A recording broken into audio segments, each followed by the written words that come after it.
So let's make sure we are alive and kicking. Even though we are lagging something fierce again tonight. It is quite aggravating. Thought I figured out the problem, but apparently I have not. Alright, let's see.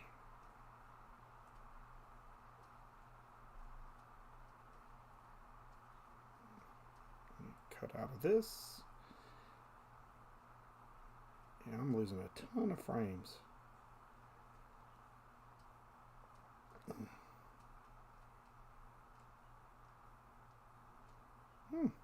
Man. Let's see if I can pull it up on my phone. Guys, if you're seeing this. There we go. Okay, I'm pulled up on my phone now. But I am badly lagging. So, and I'm not real sure how to fix that. Other than doing a speed test. So, pardon me 1 second. The hazards of a live broadcast, folks.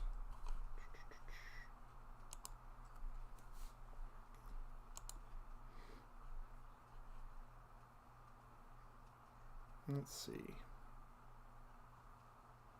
Yeah, I should be getting, there we go. Okay.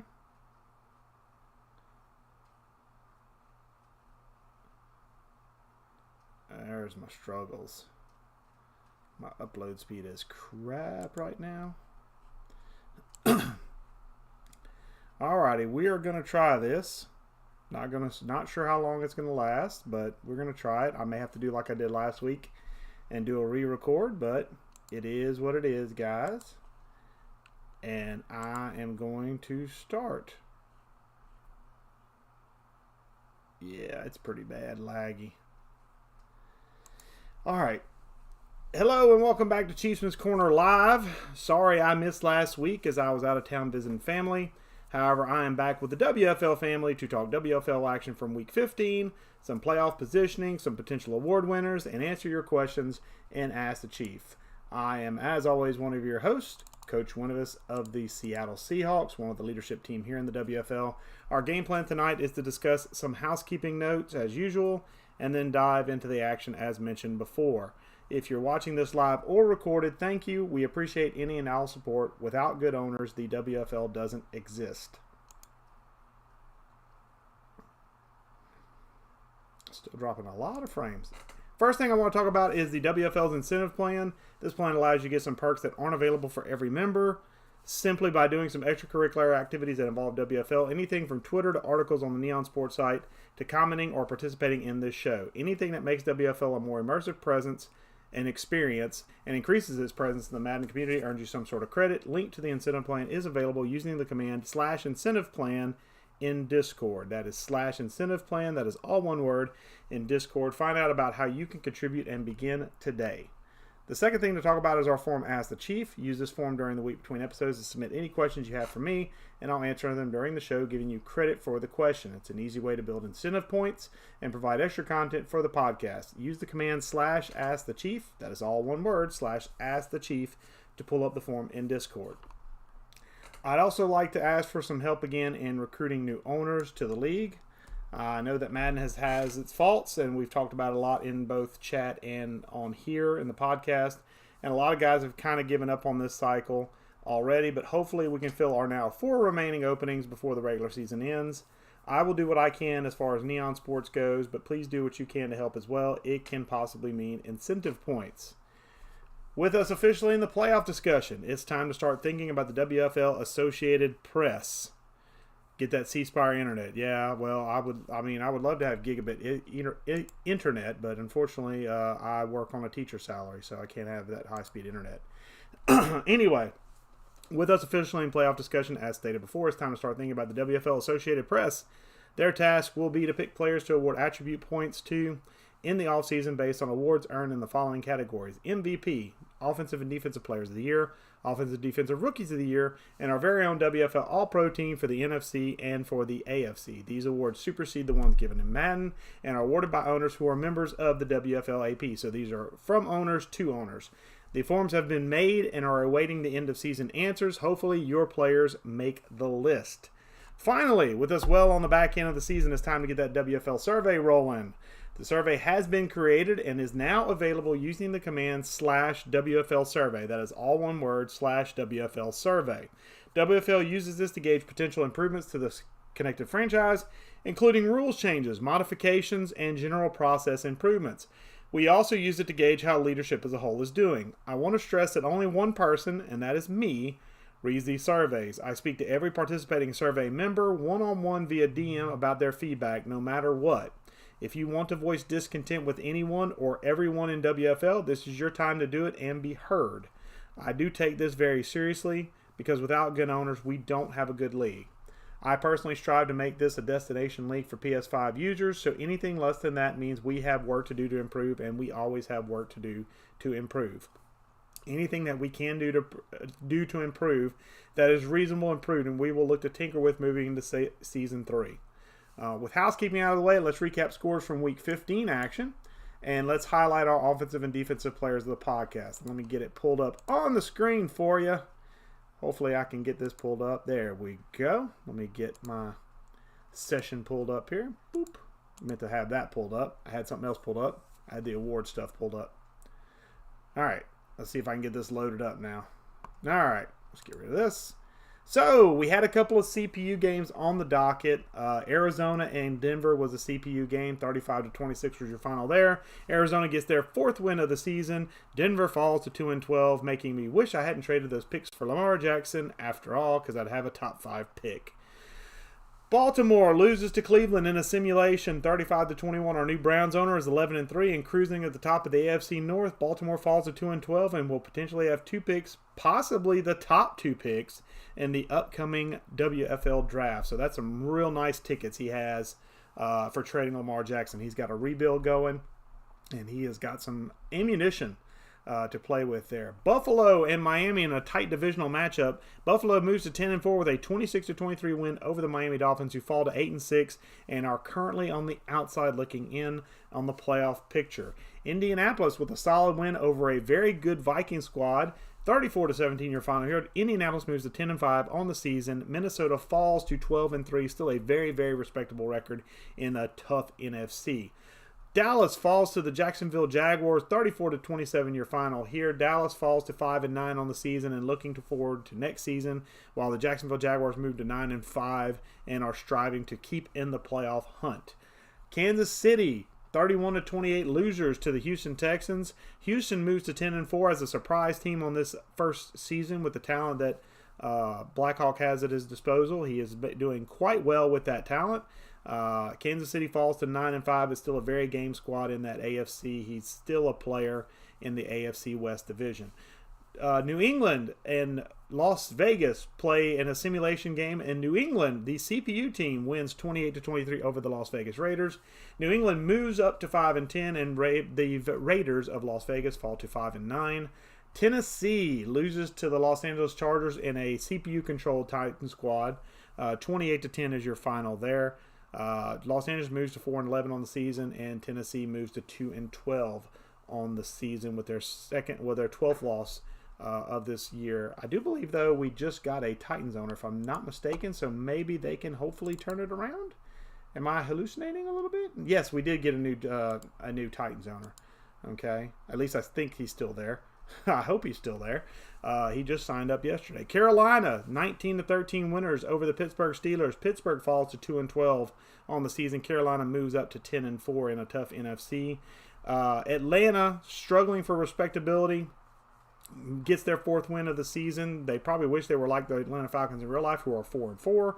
Unfortunately, these Falcons are 4-10, 31-21 your final over the Saints, who fall to 5-9 on the season. Cincinnati gets rolled over by Tampa Bay, 45-14 is your final here. Tampa Bay moves to 11-3 on the regular season. Cincinnati falls to 7-8 in a very tough AFC. It might be time to look to the future for the Bengals late in the season.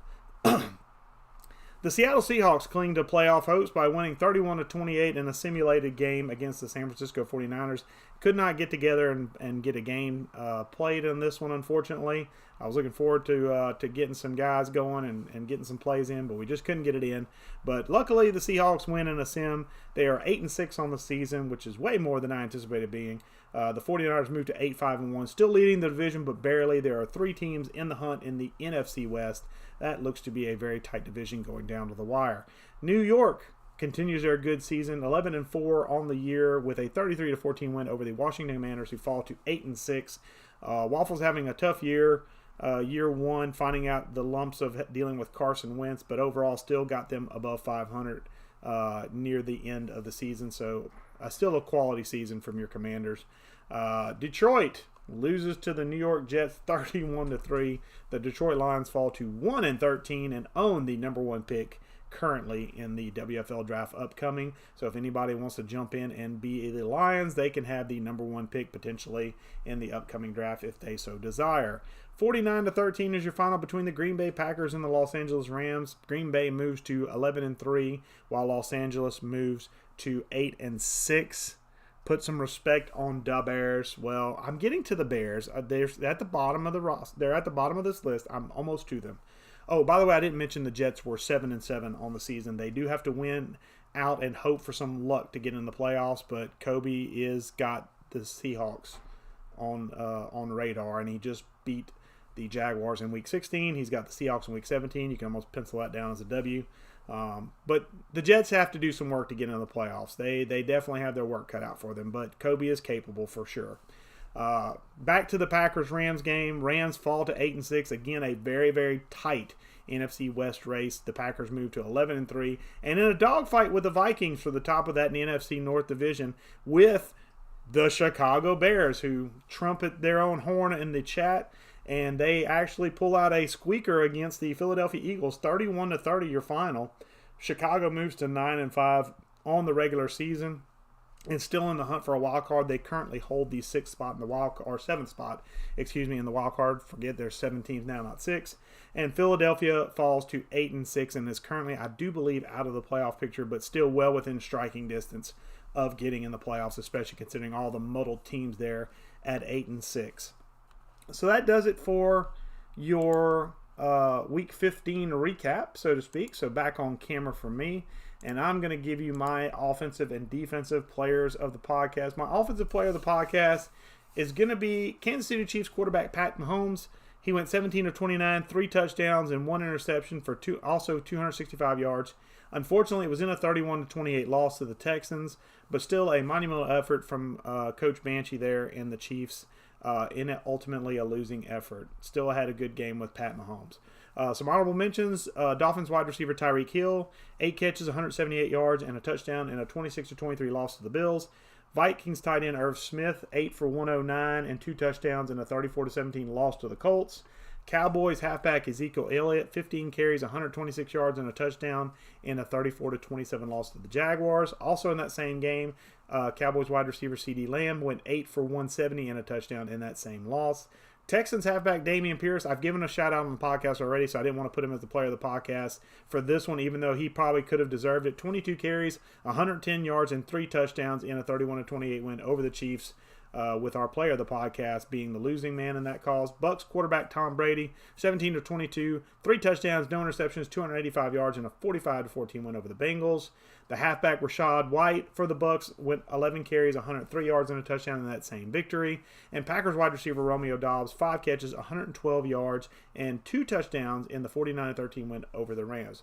My defensive player of the podcast, there were not that many shining stars for defense coming out of Week 15. Excuse me. But I went ahead and took Colts cornerback Stephon Gilmore. He had 4 tackles and a pick-6 interception in the 34-17 win over the Vikings. Honorable mentions there for defensive player of the podcast. Bucks outside linebacker Shaq Barrett, 3 tackles, 2.5 sacks. Giants outside linebacker Azeez Al-Jilari, 4 tackles, 1.5 sacks in a 33-14 victory over the Commanders. Packers cornerback Rasul Douglas, 1 tackle, 2 interceptions in that 49-13 win over the Rams. And Preston Smith in the same game, 2 fumble recoveries and 1 touchdown scored in that 49-13 win over the Rams. All right, so now we have to talk, because it's Week 15. We're actually now in Week 16, going into games played right now. So as I get the website pulled up for Neon Sports for Week 16, I'm going to bring it back up on screen for you, and we'll take a look at the playoff standings. We'll start in the AFC, and we'll work our way to the NFC. Right now, in the AFC, the Cleveland Browns are the number 1 seed currently. They will get the bye if everything stays the way it is. They will have the bye for that Week 1, the wild card weekend. They'll be the only bye. We have Houston and Indianapolis at the top of the division. Houston has yet to play their Week 16 game. They are 10-4. Indy has, I believe, played their Week 16 game, and they are 10-5. Jacksonville played their Week 16 game and lost. It hasn't been updated on here yet. They are currently 9-6, but well within the hunt for the division, much less a wild card spot. In the East, you have Buffalo at 10-4. You have Miami knocking on the door, but that loss to Buffalo really hurts their chances. They pretty much have to win out and hope Buffalo loses out to make the division. And the Jets are in the same boat. They pretty much have to win and hope everybody above them loses to make the playoffs. In the West, it looks like Kansas City is going to be the division champs there in the AFC West. I thought it was a lot closer than that, but it is not. Kansas City looks like they pretty much have the West locked up and have guaranteed themselves just about a playoff spot. However, they will be playing a tough squad coming out of either Indianapolis potentially or Houston, possibly Jacksonville's wild cards. You could also see Miami as a wild card. You could also see the Jets as a wild card. Whoever the Kansas City Chiefs draw, they'll draw the I believe they'll draw the 5 seed in this matchup. Whoever they draw, it's going to be a tough matchup for them because they're going to be a team that was hungry coming in, playing a lot of hard-nosed football coming in, and I don't look forward to whoever the Chiefs' opponent is. Clock about to strike midnight. The NFC is tough. Double-digit wins might not get you in the playoffs. Absolutely. I'm going to get to the NFC here in just a second. Makes me want to leave the NFC, but I love Tariq Woolen too much. So in the AFC playoff picture, you've got Cleveland, you've got Houston, you've got Indy, you've still got Jacksonville in the hunt, especially now that they have an owner. You have Buffalo, you have Miami, you have the Jets are on the outside looking in, and you have Kansas City locked in pretty much and nobody else in the West. So you have about 8, maybe 9 teams vying for a spot, for 7 spots, and right now Jacksonville's in the driver's seat. Currently Miami's in there at the 7 spot. I keep forgetting that there's 7 squads that go in, but the Jets can still sneak in. And even Cincinnati can sneak in with a couple of wins. If they can rattle off some wins, they have the offense to do it with Burrow, with Mixon, with Jamar Chase. But can they hope that the teams ahead of them lose? That's going to be a tall ask. They need every win they can muster to get snuck into the playoffs. But I think what you see right here is pretty much what's probably going to happen, short of the Jets sneaking in ahead of Miami maybe. But I like that AFC playoff. It's a very tight run right there for the playoffs.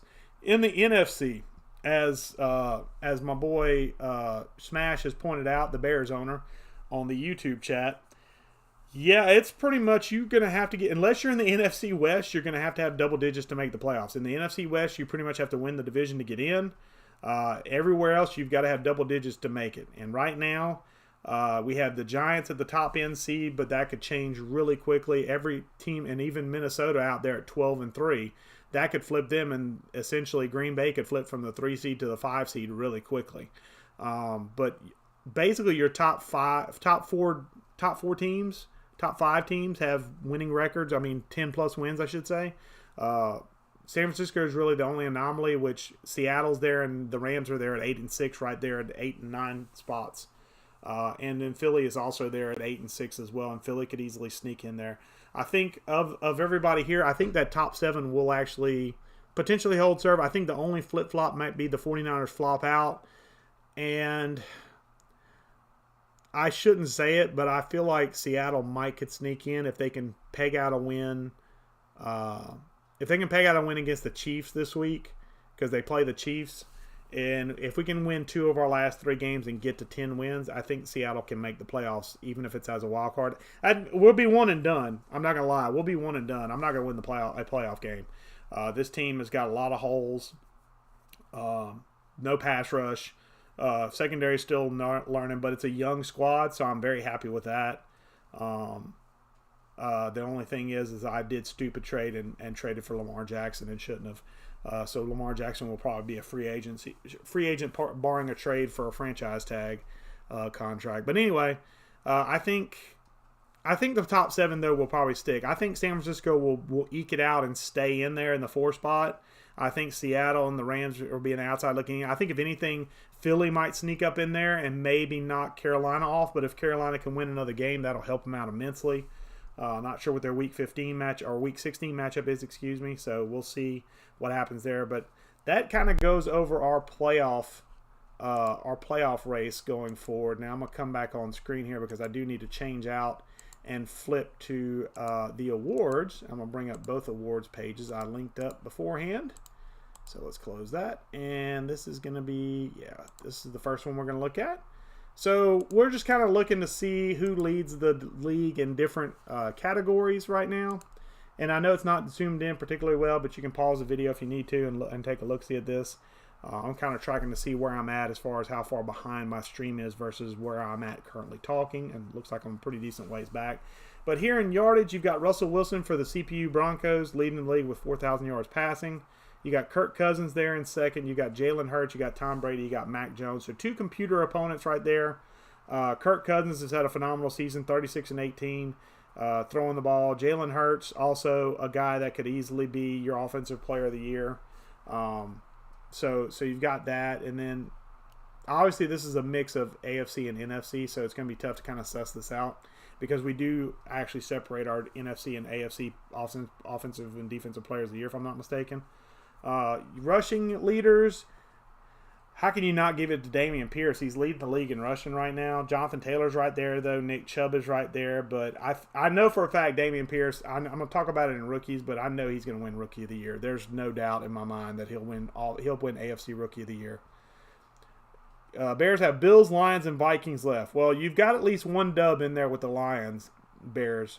You've got at least one win in the Lions. The Bills are a tough out, and the Vikings, if he's clicking, he is damn near impossible to beat. He'll be a tough out, and that's a bad Week 18.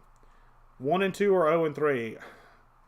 I think you go 1-2. If those are my 2 options, I say 1-2, because you can beat the Lions. I could beat the Lions, and that's not saying a whole lot, but I could beat the Lions. I don't think you go 0-3 unless you simulate the Lions and they get lucky. If you play against the Lions, you'll win. The Bills, that's a 50-50 coin flip. And Vikings, I would chalk that up as an L. So you could potentially go 2-1. You could go 2-1. I don't know about 1-2 would be low end. You're not going 0-3 unless you simulate the Lions game. But going back to rushing leaders, obviously Dameon Pierce, like I said, Rookie of the Year candidate, definitely. Dalvin Cook's there, Saquon Barkley in your top 5. Receiving leaders, you got Stephon Diggs, Justin Jefferson, Mike Evans, Tyreek Hill, Kadarius Toney. And again, these have the rookies mixed in. I'll show you some rookie stats here with just the rookies shortly. But definitely Dameon Pierce has got to head up the offensive Rookie of the Year candidacy with his season so far. He's had a phenomenal rookie campaign. You got Stephon Diggs, Justin Jefferson, like I said. I think of those, I'd probably lean on Stephon Diggs, even though Justin Jefferson has a crap ton of touchdowns. Justin Jefferson's even played less games, so yeah, I'd probably lean on Justin Jefferson. But I don't make the votes. I'm not part of the AP, so there's that. Defensive plays or defensive leaders in tackles, you got Fred Warner, Denzel Perryman, Jayon Brown, Pete Werner, and Josie Jewell leading in tackles. Interceptions, let's see if this loads up. You've got 9 interceptions for Jeremy Chin in Carolina, 9 for Jordan Whitehead in New York in the Jets. Blackman with 8 for the Colts. Von Bell for 7 for the Bengals, but he's hurt, it looks like. Yeah. And then Logan Ryan, 7 for the Tampa Bay Bucks. And then your sack leaders for the league. You've got Leonard Floyd, 16.5 sacks. Jesus. And Aaron Donald, of course, has 13. Nick Bosa, 15. Von Miller, 14. And Montez Sweat has 12. So some decent numbers. I'm actually pleasantly surprised with the sack numbers so far through. It actually looks fairly realistic, which is pleasant surprise there. Interceptions look more realistic than they did. By the way, just to mention for the podcast purposes, I had some folks talk to me about the interceptions with the slider actually working now. They're seeing a lot more bounces off of defensive backs. We are tinkering in our test franchise. We actually still have our test franchise up. We're going to tinker with upping it, but we're probably not going to modify it until after the season's over, because right now at this point, changing it right before the playoffs, I think would be bad mojo and a bad act on the league as a whole. So we're not going to change anything until after the off season. So deal with it for right now. I know that's a bad way to say it, but just deal with it for right now. I'll tell you what, let me come back on screen for this just to kind of emphasize it a little bit. But just, we're going to change it probably. We're going to probably up it because I'm personally, I don't want to see it where it was, where everything was getting picked. But at the same time, I do want to see some bad decisions get punished because they should be. So we are looking to try and find that balance, but with Madden, it's always a pain in the ass to find balance, to put it bluntly. As I watch my stream just circle. So we are looking at interceptions, going them up, but we're probably not going to do it until after the season's over. Well, we won't do it until after the season's over. To change right before the playoffs, any sliders would be doing a disservice to the guys making the playoffs, having to adjust to new sliders in the playoffs. That's not fair to anybody that's either trying to make the playoffs or is currently in the playoff hunt. If you're unhappy with the sliders and the way that interceptions are bouncing off of guys right now, everybody's having the same problems. But we are looking to tweak with it come season 3, so be aware of that. We'll probably introduce it in the preseason of season 3, any new slider changes we have. So just wanted to point that out here on the podcast while I have everybody. Going back into the discussion now for rookies of the year for offense and defense. So let's pop up our statistical leaders for, I guess it just took it off. All right. So, passing for rookies. Again, we only offer Rookie of the Year to one player for offense, so I think we can pretty much... I think it's Dameon Pierce's award to lose at this point. I don't think anybody else can really challenge him in the rookie category, because this is all rookies so far. I don't see any rookie that's really lighting it up the way Dameon Pierce has. Maybe Breece Hall, maybe.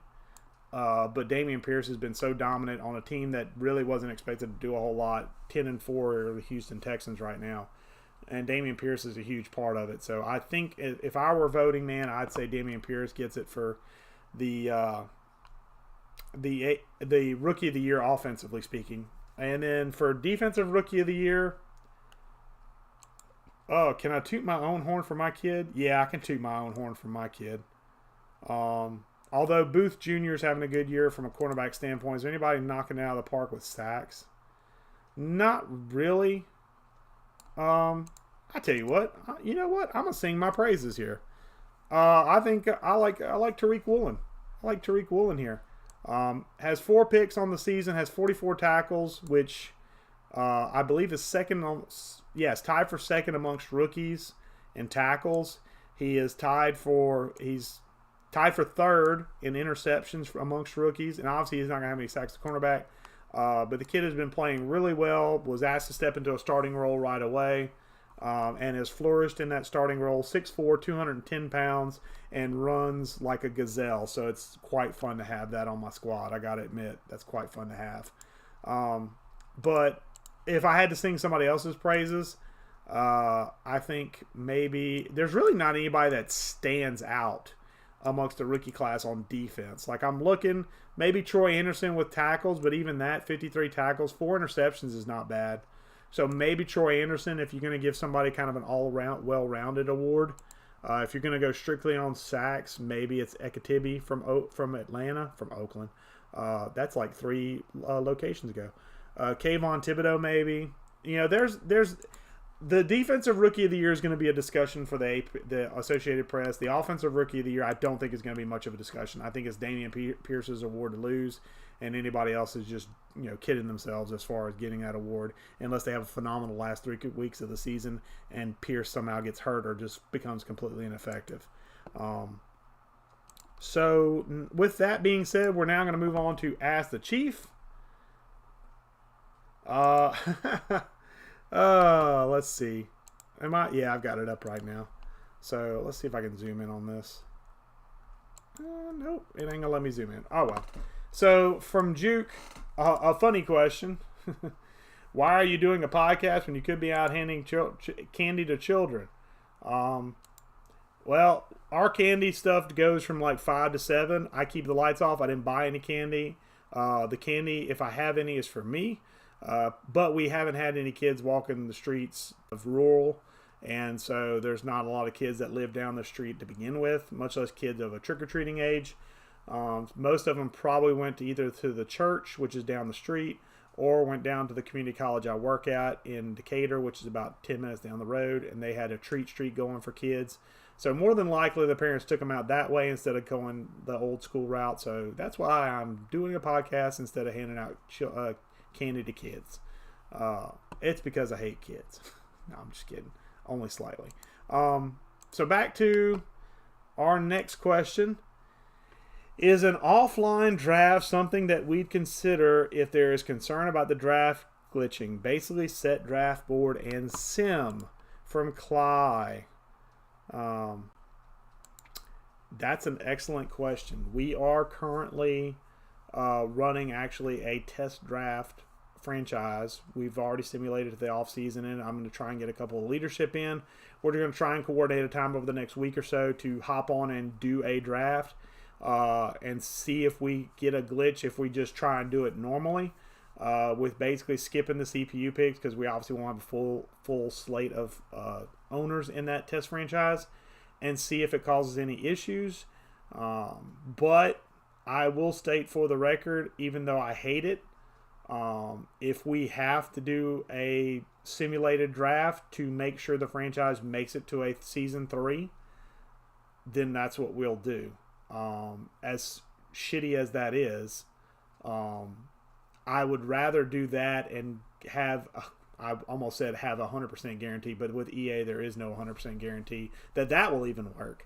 But the best guarantee for us is we want this to make season 3. We want to start doing our off-season regimen program that we missed out on starting this franchise up, that I promised guys we'd do, and unfortunately we couldn't because we were so freaked out about changing anything that we just didn't do it. I want to get back to doing those things because that's stuff that makes us unique as a league. It's stuff that makes us successful as a league, I feel like. We got a lot of concepts in off-season regimen program, restricted free agency. I think there's some ideas we have on the board for our off-season process that's much different than any other league out there, and I think that makes us unique. It makes us special. And if we don't do those things, then we're just like every other league, and I don't want to be like every other league. I want to be WFL.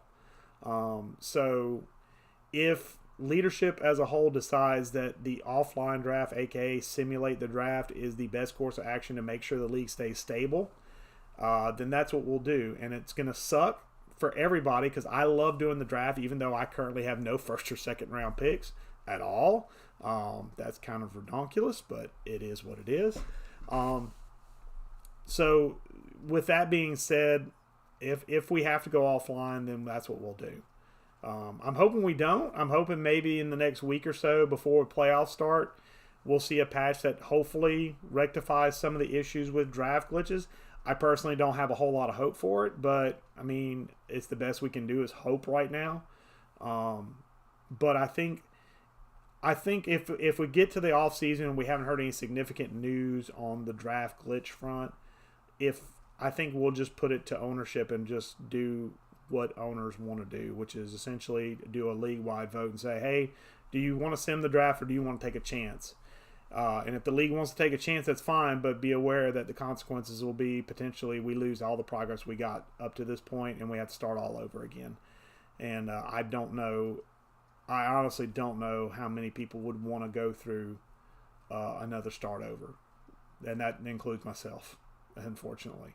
I hate to say it that way, but at this point, a restart I think would just cripple us. So I'm hoping we don't have to do that ever. But with Madden, I mean, we had it last Madden where we got to week around this time frame. Oh, God, I just mentioned it. I feel like I just mentioned a no-hitter in baseball.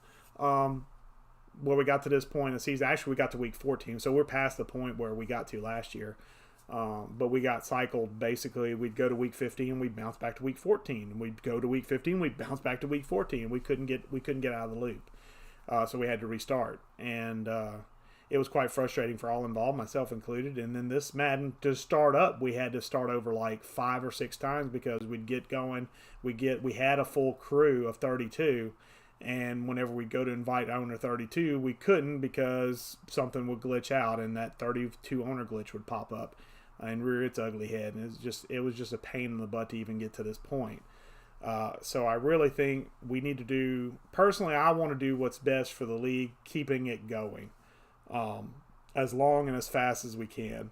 And if that means simulating a draft and skipping my favorite time, then that just means I just don't get to have my favorite time and hope that the computer draft's decent for me, even though I only have rounds 3, 4, 5, 6, and 7 as far as picks go. So yeah, I think that answers that question pretty much. I hope we can draft live, but if we can't, then we just can't, and we'll just live with it.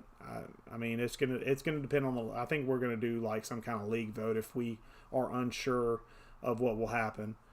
I'd rather have a majority of guys saying let's do this way or that way, and then we'll live with the consequences based on that. So I think that's kind of the game plan going forward. So I think with that answers the Ask the Chief segment. I only had a couple of questions tonight, so that does it for that portion. So now it's time for me to just cash on out. So thank you guys for tuning in. I appreciate it. The WFL appreciates it. We hope you're entertained by the show. Let us know by throwing us a like or subscribe or leaving some comments. Any and all feedback, good or bad, is appreciated. Until next Monday, folks, the corner is closed.